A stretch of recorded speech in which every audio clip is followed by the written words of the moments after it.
نبی مرکز یکجہتی اسلام، افلاک سے اونچا شہ لالاک کا ہے نام، ہے ذات نبی مرکز یکجہتی اسلام، افلاک سے اونچا شہ لالاک کا ہے نام۔ اعوذ باللہ من الشیطان الرجیم، بسم اللہ الرحمن الرحیم، وبہ نستعین وہو خیر ناصر ومعین، الحمد للہ رب العالمین بارئ الخلائق اجمعین، ثم الصلاة والسلام علی اشرف الانبیاء والمرسلین، حبیبنا وحبیب الہ العالمین، الذی سمی فی السماء احمد وفی الارضین بأبی القاسم محمد صلی اللہ علیہ وآلہ وسلم، وعلی آلہ الطیبین الطاہرین المعصومین، ولعنۃ اللہ علی اعدائہم اجمعین من یوم عداوتہم الی قیام یوم الدین۔ السلام علیکم ورحمۃ اللہ وبرکاتہ۔ سیرت النبی آڈیو سیریز کی 21ویں قسط،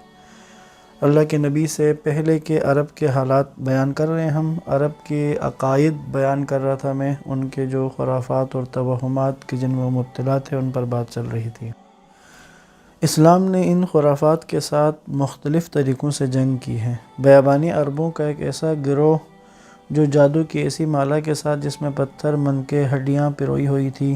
اپنے بیماروں کے علاج کرتا تھا ان کو باندھ کے۔ تو جب حضور صلی اللہ علیہ وسلم کی خدمت میں حاضر ہوا اور حضور سے جڑی بوٹیوں کی تاثیر اور طبی طریقوں سے علاج کے بارے میں دریافت کیا تو اللہ کے نبی نے فرمایا، ہر بیمار پر لازم ہے کہ دوا کا استعمال کرے، اس لیے کہ جس خدا نے درد پیدا کیا ہے اس نے دوا بھی پیدا کی ہے۔ حتیٰ کہ جب سعد بن ابی وقاص کو دل کی بیماری ہوئی تو حضور صلی اللہ علیہ وآلہ وسلم نے انہیں کسی مشہور طبیب کے پاس بھیجا۔ اس کے بعد حضرت نے اسے ایک خاص دوا بھی بتائی۔ اس کے علاوہ ہر قسم کے اثرات سے عاری جادو کی مالا کے بارے میں فرامین موجود ہیں۔ یہاں ایک دو واقعات اگر عرض کر دوں تو ایک شخص کا بچہ گلے کی تکلیف میں مبتلا تھا، تو وہ شخص بچے کے گلے میں اس طرح کی کوئی مالا ڈالے ہوئے تھا۔ تو رسول اللہ کی بارگاہ میں جب حاضر ہوا تو اللہ کے نبی نے کہا کہ اپنے بچوں کو جادو کی مالا سے نہ ڈراؤ، بلکہ اس بیماری میں تم عود ہندی کا رس نکال کر پلاؤ، یعنی اللہ کے نبی نے دوا بتائی۔ بس رسول اللہ صلی اللہ علیہ وآلہ وسلم نے بیماریوں اور امراض سے متعلق آپ نے بھی اور آپ کے اوصیاء نے بھی، ائمہ اطہار نے بھی لوگوں کو بہت سی دواؤں کے بارے میں رہنمائی فرمائی ہے، اور ایک مرتبہ پھر ان اوہام اور اس طرح کے توہمات اور خرافاتی عقائد پر ایک کاری ضرب لگائی۔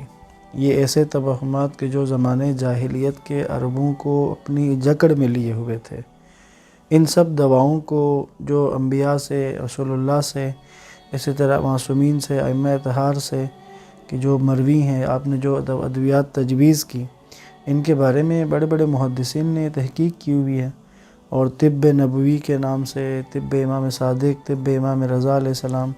اس طرح کے ناموں کے ساتھ ان روایات کو اکٹھا بھی کیا گیا ہے۔ بس اب عرب جو ہیں وہ اپنے آپ کو مطمئن کرنے کے لیے بعض چیزوں سے وہ استفادہ کرتے تھے، جیسے کہ جب کسی گاؤں میں داخل ہوتے اور کسی بیماری یا جنات وغیرہ سے خوفزدہ ہوتے تو اپنے خوف و ہراس کو دور کرنے کے لیے گاؤں کے دروازے پر 10 مرتبہ گدھے کی آواز نکالتے تھے۔ کبھی یہ کام گلے میں لومڑی کی ہڈی ڈال کر انجام دیتے۔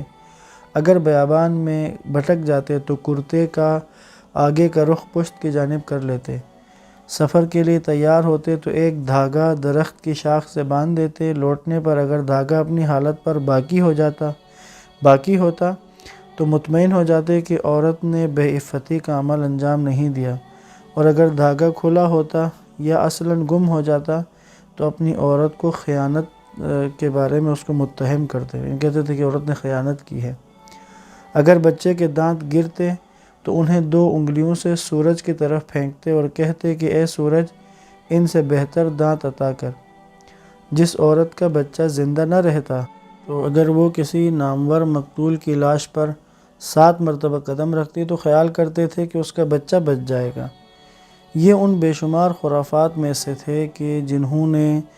زمانے جاہلیت کے عربوں کی زندگی کو اجیرن کر دیا تھا، تاریک کر دیا تھا، اور ان کے افکار کو منجمد کر دیا تھا، فکروں کی سطحیں گر چکی تھیں، عقل پہ تالے لگ چکے تھے۔ اس طرح کے خرافاتی عقائد، اس طرح کی توہمات سے بھرا ہوا وہ معاشرہ تھا۔ بس اللہ کے نبی کی آمد، آپ صلی اللہ علیہ وآلہ وسلم کا آفاقی اور وہ کائناتی پیغام، قرآن مجید کی وہ بابرکت آیتیں، وہ عمیق اور گہری فکر کی دعوت دینے والی آیتیں، قرآن کا وہ پیغام کہ جو لوگوں کو تدبر کی، غور و فکر کی دعوت دیتا ہے، کیونکہ انبیاء کا طرز تبلیغ، انبیاء کا طرز فہم اسی طرح سے تھا کہ لوگوں کو اس طرح سے دعوت دیتے تھے کہ اپنی عقل کو استعمال کریں، غور و فکر کریں، سمجھ کے دین کو قبول کریں، انبیاء کے پیغام پر غور کر کے سمجھ کے اس کو قبول کر لیں۔ پس اللہ کے نبی نے اس توہماتی اور خرافاتی عقائد پر مشتمل معاشرے کے اندر اپنی تبلیغ سے اسلام کا ایک ایسا نور روشن کر دیا کہ اس نے ان خرافاتی عقائد کے ذریعے پھیلی ہوئے اس تاریکی کو، اس اندھیرے کے اندر اجالا پھیلا دیا، اور ایمان کے نور سے انہی عربوں کو ایسے منور کر دیا کہ دنیا کے باقی علاقوں کے لیے، حتیٰ کہ جو تہذیبیں اس وقت رائج تھی، جاری تھی، بڑی بڑی قوتیں، قومیں، ملک جو تھے، ان کے لیے بھی مشعل راہ بنے، اور ان کی تعلیمات، اللہ کے نبی کی تعلیمات کو انہی کے ذریعے سے آگے تک منتقل کیا گیا۔ ظہور اسلام کے وقت عربستان کے اجتماعی حالات، کچھ سیاسی حالات وہاں کے میں بیان کرنا چاہوں گا، عرب کے خود چند کچھ سیاسی حالات، اس کے ساتھ اس وقت جب اللہ کے نبی کا یہاں پر ظہور ہوا، آپ نے آمد آپ کی ہوئی، ولادت ہوئی، اور پھر آپ نے جب اپنی نبوت کا اعلان کیا، تو اس وقت جو آس پاس کی دنیا میں جو اس کی، اگر میں یوں کہوں کہ عالمی حالات، اگر اس دور کے تھوڑے سے اگر ہم اس کا جائزہ لیں، تو سب سے پہلے خود عرب کے جو سیاسی اور اجتماعی حالت تھی اس کو، پھر یہاں کی جو قریب ترین جو حکومتیں تھیں، جو دو حکومتیں ہیرا اور غسان کی حکومت کہلاتی ہیں، ان کے بارے میں کچھ بات کریں گے۔ اس کے بعد پھر اس وقت کی جو دو عالمی طاقتیں تھیں، روم اور فارس، ایران اور روم کی طاقتیں، ان کے بارے میں کچھ بات کریں گے، تاکہ ایک عالمی حالات کا تناظر اور ایک عالمی حالات کے بارے میں بھی ایک خاکہ ہمارے ذہن میں رہے۔ یہ تمام باتیں جو میں پہلے کس سے اب تک عرب کے مجموعی حالات آپ کی خدمت میں عرض کر رہا ہوں، تو آہستہ آہستہ ہم جب اللہ کے نبی کی ولادت کے موضوع کی طرف جا رہے ہیں، تو اس میں میں چاہ رہا تھا کہ ایک دفعہ پورا نقشہ ہمارے ذہن میں بیٹھ جائے کہ جب ہم سیرت النبی صلی اللہ علیہ وآلہ وسلم کی اس آڈیو سیریز میں آپ میں سے جو بھی شامل ہے ہمارے ساتھ، اس انداز سے میں چاہ رہا تھا کہ ایک دفعہ ایک پورا خاکہ ذہن میں بیٹھ جائے۔ اس کے بعد پھر ہم جب آگے بڑھیں گے اور آپ کی زندگی کے بارے میں بات کریں گے، تو بہت ساری چیزیں مربوط ہیں ان پچھلے تمام واقعات کے ساتھ، جو نسبتاً آسانی سے ہم سمجھ سکیں گے۔ بس اسلام کے ظہور کے وقت عربستان کے جو اجتماعی حالات تھے، انسان نے اجتماعی زندگی کی طرف جو پہلا قدم اٹھایا وہ قبیلے کی شکل میں زندگی بسر کرنا تھا۔ قبیلہ چند خاندانوں اور عزیز و اقربا کے برادری کا ایک مجموعہ ہے جو اپنے بزرگ کی سرداری میں زندگی بسر کرتا ہے۔ یہاں پر اجتماعی زندگی کی بالکل ابتدائی صورت تشکیل پاتی ہے۔ اس زمانے میں عرب اسی انداز سے زندگی بسر کرتے تھے، ایک جگہ جمع ہو کر ایک چھوٹا سا معاشرہ تشکیل دے لیتے تھے، اور سب اپنے قبیلے کے سردار کی اطاعت کرتے تھے۔ جو چیز انہیں اکٹھا رکھتی تھی وہ قومی رابطہ اور قبائلی تعلق تھا۔ یہ قبائلی تعلق تھا کہ جو ان کو اکٹھا رکھتا تھا۔ یہ قبائل آپس میں ہر حیثیت سے جدا تھے، رسوم و آداب میں ایک دوسرے سے مختلف تھے، چونکہ ہر قبیلے کے نزدیک باقی سب قبائل آپس میں اصولی طور پر بیگانہ سمجھے جاتے تھے۔ مثلا ایک قبیلہ ہے، اس کے اندر موجود خاندان، انہی کا آپس میں ربط ہے، ان کا باقی دوسرے قبیلے کے ساتھ ربط نہیں ہے۔ اس لیے یہ دوسرے قبائل کے لیے کسی قسم کے حقوق کے قائل نہ تھے اور احترام کے بھی قائل نہ تھے۔ دوسرے قبائل کے مال کو لوٹنا، ان کے افراد کا قتل کرنا، ان کی عورتوں کو اپنے قبضے میں لے لینا اپنا قانونی حق تصور کرتے تھے، سوائے ان قبائل کے کہ جن قبائل کے ساتھ آپس میں کوئی معاہدہ ہو، کسی بات پر کوئی عہد و پیمان ہوا ہو۔ ان کے علاوہ یہ ایک دوسرے کے باہمی احترام کے یا کسی قانون، کسی دائرے، کسی حدود کے اندر رہنے کے قائل نہیں تھے۔ اسی طرح اگر کسی قبیلے کے ساتھ کوئی زیادتی ہوئی ہو، اگر کسی قبیلے کے اوپر کسی اور نے دست درازی کی ہو، حملہ کیا ہو، تو یہ جو جس قبیلے پر حملہ ہوا ہے، جس قبیلے کے ساتھ زیادتی ہوئی ہے، یہ اپنا حق سمجھتا تھا کہ اس قبیلے کے تمام افراد کو تحت ایک کر دے۔ چونکہ ان لوگوں کا عقیدہ تھا، اعتقاد تھا کہ خون بغیر خون کے نہیں دھویا جا سکتا۔ عربوں نے اسلام قبول کرنے کے ساتھ قبیلے کی سطح سے عالمی حکومت کی طرف قدم بڑھائے۔ رسول اللہ صلی اللہ علیہ وآلہ وسلم نے عرب کے ان منتشر قبائل سے ایک امت تشکیل دی، اور وہ قبائل کی تاریخ میں جھگڑا، ایک دوسرے کا خون بہانا، جن کی فطرت ثانیہ بن چکی تھی، تھوڑی سی مدت کے اندر ان سے ایک امت تشکیل دے دینا ایک عظیم اور بے مثل معجزہ ہے۔ اس لیے کہ اگر یہ تبدیلی مادی تغیرات و تحولات کے نتیجے میں ہوتی تو ایک دراز مدت تربیت اور بے شمار وسائل کی ضرورت ہوتی، جبکہ ہم رسول خدا صلی اللہ علیہ وسلم کی بعثت کے آغاز کو اگر دیکھیں، اعلان نبوت کے بعد کے اس دور کو دیکھیں تو انتہائی مشکلات کا دور تھا، مالی لحاظ سے بھی بہت مشکلات تھی، اسی طرح بہت ساری ایسی قوت کے حامل نہ تھے، اتنی قوت جمع نہ تھی کہ اس زمانے میں ایک مضبوطی کے ساتھ حکومت قائم کر کے لوگوں کو اسلام کے ان بنیادی اصولوں اور عقائد کے مطابق زندگی گزارنے کی طرف لے کر جاتے۔ بس یہ ایک معجزہ ہے مدینہ ہجرت کرنے کے بعد کہ 10 سال ہیں، 10 سال کے اندر اس پورے خطۂ عرب کو اللہ کے نبی نے ایک امت کی شکل میں، ایک حکومت کی شکل میں، ایک عالمی سطح کی طاقت میں بدل دیا۔ رائٹر ہے مستشرقین میں سے کوماس کارلائل، وہ کہتا ہے کہ خداوند عالم نے عربوں کو اسلام کے ذریعے تاریکیوں سے نکال کر روشنیوں کا راستہ دکھایا، ایک ساکت اور سست قوم سے کہ جن کی نہ دنیا میں آواز سنی جاتی تھی اور نہ کوئی حرکت دیکھی جاتی تھی، ایک ایسی ملت پیدا کی جو گمنامی سے نکل کر شہرت، سستی سے بیداری، پستیوں سے اوج اور ناتوانیوں سے توانائیوں کی طرف بڑھی۔ ان کا نور چارسو پھیل گیا، اور ابھی اسلام کے اعلان سے ایک صدی بھی گزرنے نہ پائی تھی کہ مسلمانوں کا ایک پاؤں ہند میں اور دوسرا اندلس میں تھا۔ مغرب کے ایک مشہور مورخ نے لکھا ہے کہ اسلام کے عظیم اور حیرت انگیز انقلاب سے پہلے کہ وہ انقلاب کہ جس نے اچانک عربوں کو جہانگیری کا لباس پہنا کر اور معنویت کے اوج کمال پر پہنچا کر ہم سے روشناس کرایا، عربستان کا کوئی ایک حصہ بھی دنیا کی تمدنی تاریخ کا جز نہیں سمجھا جاتا تھا، اور نہ ہی علم و مذہب کے عنوان سے